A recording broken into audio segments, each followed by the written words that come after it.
Hey guys, welcome back to my another new video. Guys, আপনাদের সামনে এমনই আজকে ইন্টারেস্টিং ভিডিও নিয়ে এসেছি, সেটা আপনারা অবশ্যই কিন্তু খুশি হতে বাধ্য হবেন আজকের ভিডিওটা দেখে।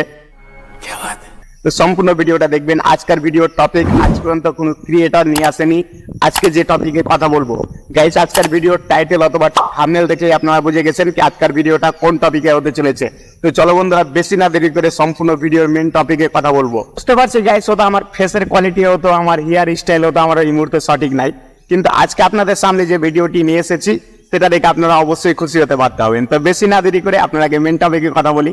গাইস, একটি ভিডিওর ভিতরে যতক্ষণ আপনার থাম্বনেলটা সঠিক হবে ততক্ষণ কিন্তু আপনার ভিডিওর ভিতরে আপনার যতই যা থাকুক না কেন মানুষ কিন্তু ক্লিক করতে বাধ্য হবে না।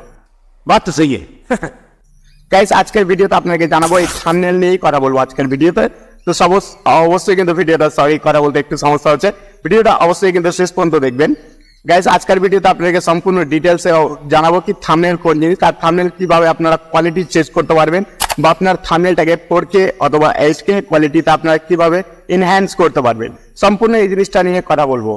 একটি ভিডিও আপনারা যতই DSLR এ শুট করে আর যতটাই আপনারা 4K কোয়ালিটিতে ভিডিও এডিটিং করে নাও না কেন, একটি ভিডিওতে যতক্ষণ আপনার থাম্বনেল সঠিক হবে না ততক্ষণ কিন্তু আপনার অডিয়েন্স কিন্তু আপনার থাম্বনেলের উপরে ক্লিক করবে না, আপনার ভিডিওতে ভিউজ আসবে।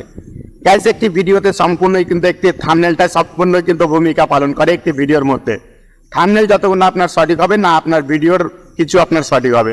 গাইস, যতক্ষণ আপনার থাম্বনেলটাকে কোয়ালিটিটাকে এনহ্যান্স না করতে পারবেন, পরিবর্তন না করতে পারবেন, ততক্ষণ কিন্তু আপনার ভিডিওর উপরে ক্লিক থ্রু রেটই বাড়বে না। যতক্ষণ আপনার ক্লিক থ্রু রেট বাড়বে ততক্ষণ কিন্তু আপনার অডিয়েন্সের কাছে কোনো ভিডিও যাবে নাই। তো গাইস, এই নিয়ে আজকে কথা বলবো। গাইস, আজ যদি ইউটিউবে যদি এই মুহূর্তে যদি আপনারা রিসার্চ করেন বা অন্যান্য ক্রিয়েটার যদি আপনারা ভিডিও দেখেন, তো সম্পূর্ণ কিন্তু একটি থাম্বনেলের উপরে কিন্তু সম্পূর্ণ ক্রিয়েটাররা কিন্তু ফোকাস করে থাকে। আর ফোকাস করবে নাই কেন গাইস, একটি ভিডিওতে যতক্ষণ আপনার থাম্বনেলটা সঠিক করবেন গাইস, একটি থাম্বনেলেই কিন্তু আপনার ভিডিওটাকে কিন্তু ঘিরে থাকে। আপনার ভিডিওটার ভিতরে কি আছে কেউ বলতে পারবে না, কিন্তু থাম্বনেলটার কোয়ালিটি দেখেই কিন্তু মানুষ কিন্তু ক্লিক করে থাকে, অডিয়েন্স কিন্তু থাম্বনেলের উপরেই ক্লিক করে। একটি থাম্বনেল এডিট করতে যায় তখন আমরা কিছু এরকম টাইপের প্রথমত এডিট করে থাকি, আর আমরা যদি এটাকে এডিট করে বা এর কালারটাকে এনহ্যান্স করে বা এর কালারটাকে আমি পরিবর্তন করে যদি আপনাদেরকে দেখাই তো কিছু এরকম টাইপের দেখাবেন। গাইস, দেখতে পাচ্ছেন আপনারা থাম্বনেলের কোয়ালিটিটা, থাম্বনেলের কোয়ালিটি কিভাবে পরিবর্তন করলাম সম্পূর্ণ আজকের ভিডিওতে দেখাবো মোবাইল স্ক্রিনে যে। তো চলো বন্ধুরা, বেশি না দেরি করে মেন টপিক বেশি বকবক না করে আপনাদেরকে মেন টপিকে দেখাবো আর কিভাবে। ফাইনালি গাইস, যে ওয়েবসাইট নিয়ে কথা বলবো সেই ওয়েবসাইটে কিন্তু আমরা চলে এসেছি। সেই ওয়েবসাইটে আসতে গেলে আপনারা কি করবেন, এই ভিডিও ডিসক্রিপশনে একটি কিন্তু লিঙ্ক পেয়ে যাবেন। সেই লিঙ্কের উপরে আপনারা যখনই ক্লিক করবেন, সেই লিঙ্কের উপরে ক্লিক করা মাত্রই কিন্তু এই ওয়েবসাইটে পৌঁছে যাবেন। সেই ওয়েবসাইটের নাম হচ্ছে kriya.ai। সেই ওয়েবসাইটে কিন্তু আপনারা পৌঁছে যাবেন। এখান থেকে এসে আপনারা দেখতে পাচ্ছেন, এখান থেকে আমি আগে মিস্টার বিসের একটি থাম্বনেল এডিট করে রেখেছি। আপনারা দেখতে পাচ্ছেন এখান থেকে আমার পরিবর্তন কতটা হয়েছে দেখতে পাচ্ছেন। এখান থেকে দেখতে পাচ্ছেন আইকার, এটা কিন্তু থাম্বনেল মিস্টার বিসের কিন্তু আগে থেকে এটা এডিটিং থাম্বনেল করে রেখেছি। তারপরে আপনারা যদি এখান থেকে দেখতে পাচ্ছেন একদম 4K 8K বাদ দিয়ে আপনারা 16K ডাইরেক্ট 16K আপনারা ডাউনলোড করতে পারবেন। এখান থেকে দেখতে পাচ্ছেন, আমি প্রথমত জুম করে আপনাকে দেখিয়ে দিই ফটোটি। এখান থেকে দেখতে পাচ্ছেন কতটা কিন্তু পরিবর্তন হয়েছে ফটোতে। আর আপনারা যদি আগেকার থাম্বনেলটা দেখেন তাহলে দেখতে পাচ্ছেন এখান থেকে কতটা কিন্তু স্ক্র্যাচ রয়েছে, কতটা কিন্তু দাগ দাব্বা রয়েছে, কালার ডিফারেন্স দেখতে পাচ্ছেন, কতটা কিন্তু কালার পরিবর্তন করে দিয়েছে। এখান থেকে দেখতে পাচ্ছেন এক কথায় কিন্তু থাম্বনেলটাকে কিন্তু কোয়ালিটিটাই এক কথায় চেঞ্জ করে দিয়েছে। গাইস, এখান থেকে শুধু থাম্বনেল না, আপনারা চাইলে আপনার ফটোটাকেও কিন্তু এনহ্যান্স করতে পারবেন। এখান থেকে আমি আগে থেকে একটি ফটোকে আমি এডিট করে রেখেছি, এখান থেকে দেখতে পাচ্ছেন, আপনাকে দেখাই সম্পূর্ণ।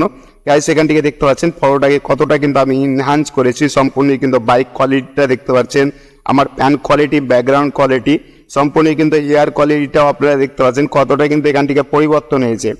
থাম্বনেলটাকে এনহ্যান্স করার জন্য আপনারা কি করবেন, এখান থেকে একটি দেখতে পাচ্ছেন আপলোড অপশন দেখতে পাচ্ছেন। সেই আপলোড অপশনের উপরে যখনই আপনারা ক্লিক করবেন তখন কিন্তু আপনার গ্যালারিতে প্রথমত আপনাকে পরিচয় দিবে। তো আমি প্রথমত আপনাকে দেখাবো আপলোড করে, এখান থেকে ফটোটাকে আমি ওটা প্রথমত আপলোড করে দেখাবো আপনাকে। তো এখান থেকে দেখতে পাচ্ছেন গাইস, আমি গ্যালারি থেকে ফটোটাকে কিন্তু আমি ইম্পোর্ট করে দিয়েছি। আর একটি কিন্তু আমি এখান থেকে থাম্বনেল নিয়ে নিয়েছি, যেটি হচ্ছে মিস্টার বিসের আর একটি থাম্বনেল আমি এখান থেকে নিয়ে নিয়েছি। আপনারা কি করবেন, এখান থেকে আপনারা ওপরে যদি একটু চাড়েন, তো চেড়ে আপনারা একটু ওপরে চাড়বেন, চাড়া মাত্রই কিন্তু এখান থেকে একটি অপশন দেখতে পাবেন কোয়ালিটি, আপলোড ফটো কোয়ালিটি। এখান থেকে দেখতে পাচ্ছেন, এখান থেকে আপনারা কি করবেন 2x 4x 8x অথবা 16x আপনারা পর্যন্ত কিন্তু এখান থেকে দেখতে পাচ্ছেন। তো আপনারা এখান থেকে কিচ্ছু করবেন না, আপনারা 16x এর উপরে আপনারা ক্লিক করে দিবেন। 16x এর উপরে আপনারা যখনই ক্লিক করবেন তখন এখান থেকে একটি অপশন দেখতে পাচ্ছেন হোয়াইট কালার, ইনহ্যান্সের অপশন। সে ইনহ্যান্সের উপরে আপনারা যখনই ক্লিক করবেন তখন কিন্তু আপনার এখান থেকে কিন্তু থাম্বনেলটাই কিন্তু এখান থেকে তার ওয়েবসাইটের কিন্তু পেড অপশন আছে। তো পেডটাকে আপনারা এখান থেকে হটিয়ে দিবেন। ডিসপ্লের উপরে যখনই আপনারা ক্লিক করবেন তো এখান থেকে কিন্তু আপনার ইনহ্যান্স হওয়া শুরু হয়ে যাবে। এনহ্যান্স শুরু হওয়ার পরে আপনাকে কিছু এরকম টাইপের কিন্তু থাম্বনেলটা শো করবে আপনাদের সামনে, কিছু এরকম টাইপের থাম্বনেল শো হবে, এরকম টাইপের কিন্তু আপনাদের থাম্বনেল শো হবে বা এরকম থাম্বনেল কোয়ালিটি কিন্তু আপনাদেরকে দেখাবে। তো গাইস এই ছিল আজকের ইনফরমেশন। যদি আপনাদেরকে ভালো লেগে থাকে তো অবশ্যই এই ভিডিওতে একটি লাইক করতে ভুলবেন না। আর চ্যানেলে নতুন হয়ে থাকলে এই ছোট্ট ভাইটির চ্যানেলটিকে অবশ্যই সাবস্ক্রাইব করে দিবেন। তো চলো বন্ধুরা, আপনাদের সামনে আসছি আরেকটি নতুন ভিডিওর সাথে।